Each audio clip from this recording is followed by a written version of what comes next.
Hey there, Shawn Maestretti at Studio Petrichor. This is Jason from Hunter Industries. All right, so we're here in the back garden where it all began with Jason.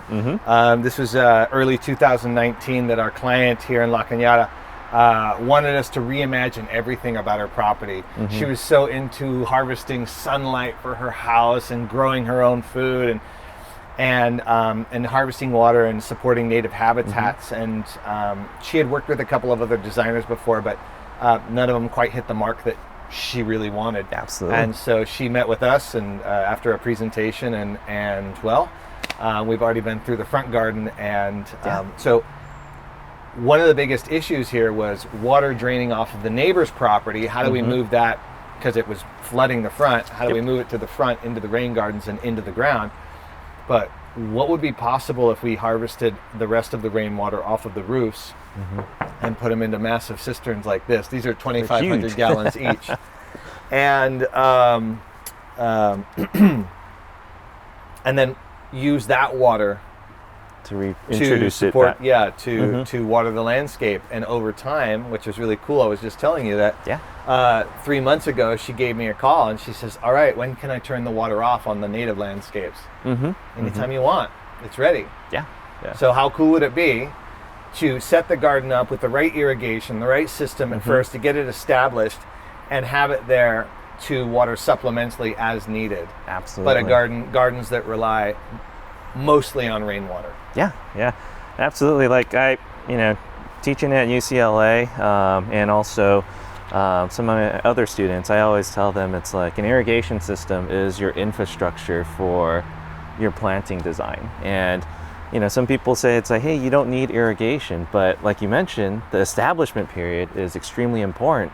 And then after that, you can cut it off. And then if you do need supplemental water later on, you do have that infrastructure to support it. We've always brought you in on most projects to just say, hey, how can we optimize our irrigation? Plus, you're so good at training our employees. The team is so grateful to have you there, so I don't have to train them all the time. You have a great team, so. I'd rather be writing and doing stuff like this in promotion, but wouldn't it be great if our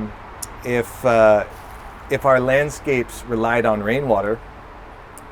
And when we came up with the idea of harvesting water into these cisterns, we realized, well, there's not enough gravity, or the elevation is not at the right point where the water could just come off of the roof and go into the cistern. So we had to install a sump system, which you helped us design. And then you recommended, well, in order to pressurize the system, we have to get a booster pump, which is around the corner. Absolutely. And that was a big ticket item. It just is.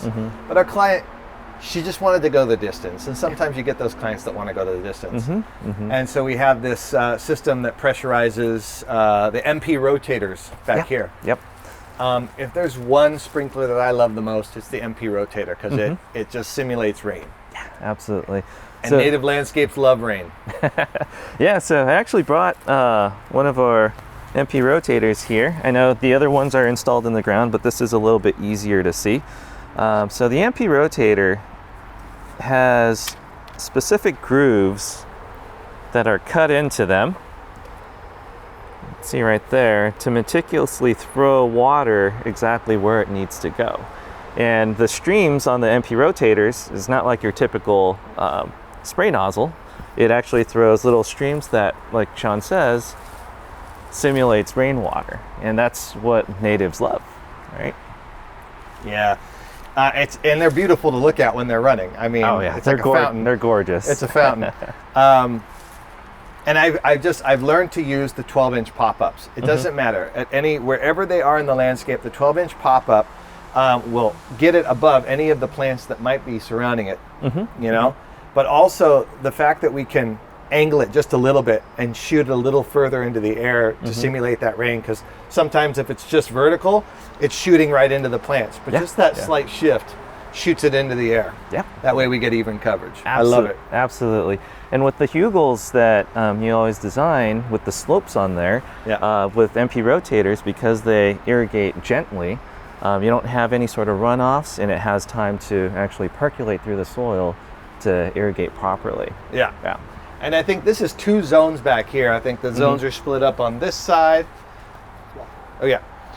So there's two zones here, one split up on this side of the garden, the other one over here. And basically what it does is it makes it rain. I can't remember where they are, we'd have to turn them on, but basically it's just shooting water into the landscape. What was really cool about this winter, because there was so much rain this winter, every time I would look on Weather Underground, my little app, Wonderground, I would see, this is my favorite, right? Yeah.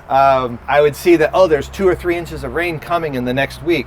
Jody, I'd give her, Jody, empty your tanks right now. Yeah. Really?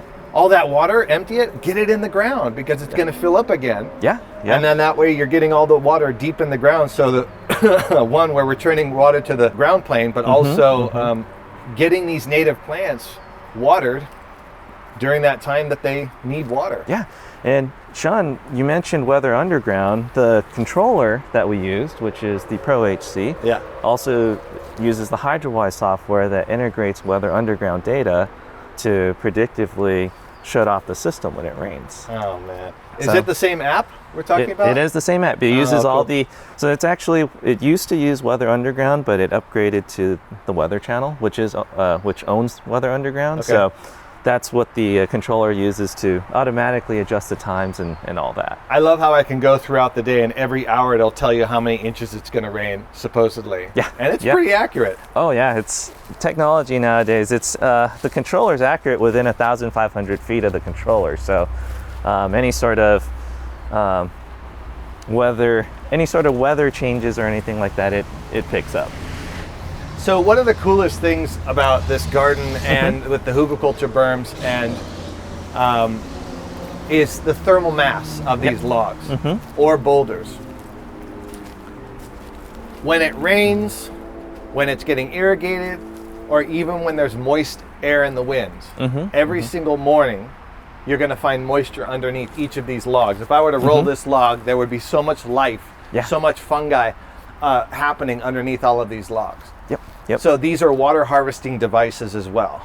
Absolutely. So our irrigation system gives us the opportunity to get the water there, but these hold on to it longer. This increases the water holding capacity, as well as increases biodiversity in the soil, the square footage for planting, the list goes on and on. Yeah. I like the dual purpose of it, like holding moisture, but it's also, putting carbon back into the ground. And as it slowly breaks down, it also offers nutrients to all the plants. Right? And a really simple tip for our landscape designers out there: where there's carbon in the soil, there's water. Where there's water in the soil, there's life. And without soil life, there is no life. The split up of the different zones, I like how you guys designed that, because whenever you have the hugelkultur and you have things of varying elevations and different microclimates with the two different zones, you can definitely control how much water you're applying to each section.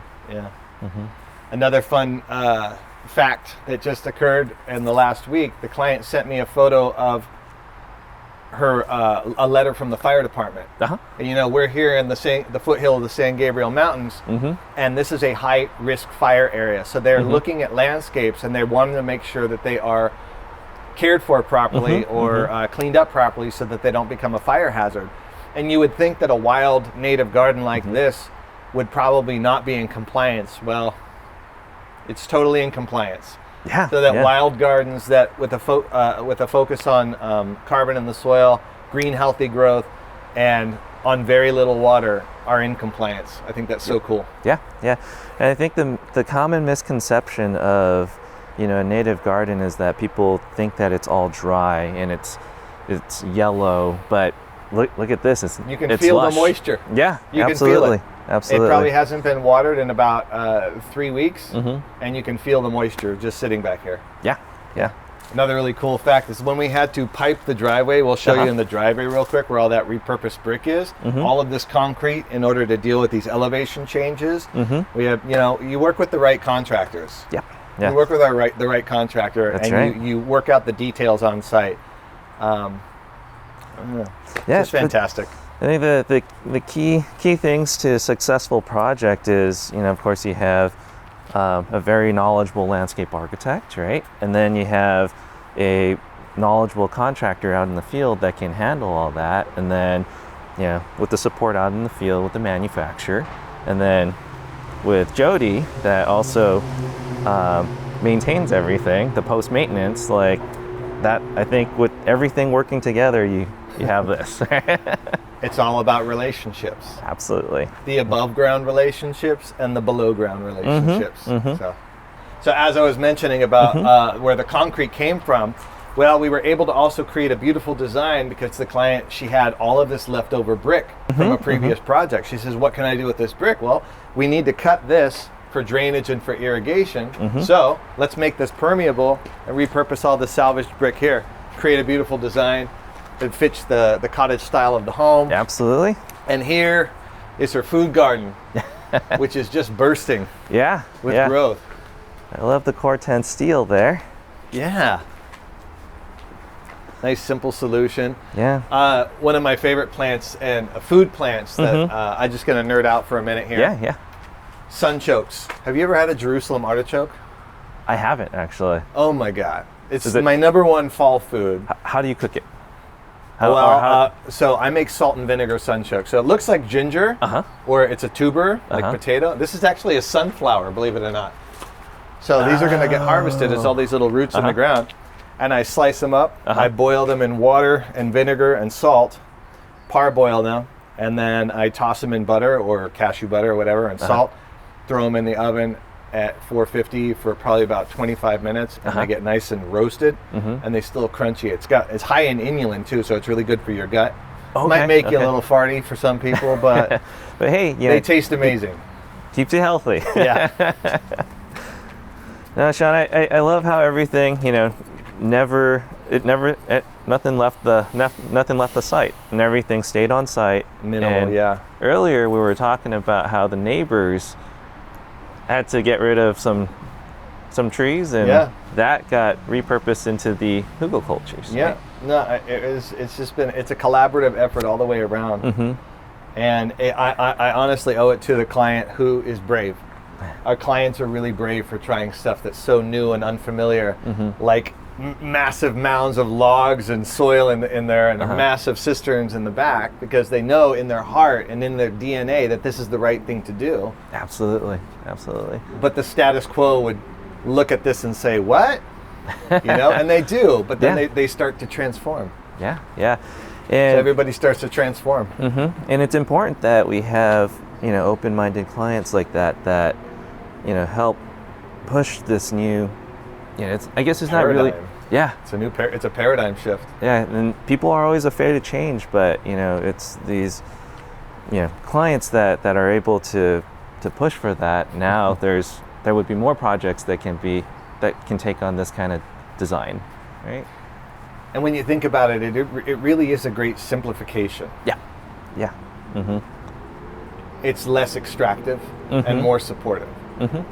There's less of a need for new concrete solutions or fancy metal designs and things like that. I mean that all of that is really highly extractive. But the more we can simplify that, repurpose as much as possible, and creatively, we've got several projects where we've done that successfully. Yeah, beautifully. I've seen that, absolutely. And if the majority of our focus as landscape architects, the first word in our title is landscape, and honestly, I feel like that's the portion that gets left behind.